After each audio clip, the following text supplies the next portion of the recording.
guhagarara ngomba gusengera abarwayi. Sisenga amasengesho menshi, ariko ugira ukwizera. Isengesho tugiye kuduza muri uyu mwanya rirabohora, rigira rikubohore.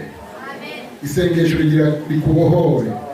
Iyo ndwara irakira mu izina rya Yesu, irakira mu izina rya Yesu, kuko ni ijambo ribohora. Ijambo rya Kristo niryo rikiza. Imishisha wiwe ni gukiza, ni kubohora. Dusenge, shira ikiganza cyawe aho urwaye, aho barahashira ikiganza, aho barahashira ikiganza mu izina rya Yesu Kristo. Ntiwizere jewe, ntware jewe, ariko uhanga amaso mu ijuru.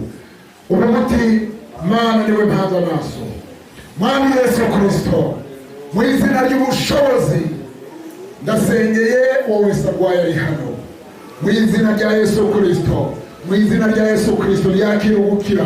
Mu izina rya Yesu Kristo liyakira ubukira. Mwese ababara liyakira ubukira.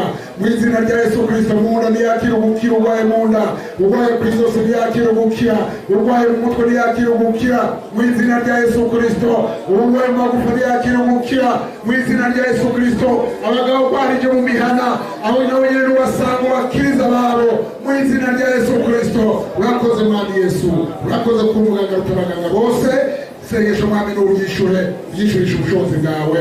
Tubisabye mu izina rya Yesu Kristo, amen.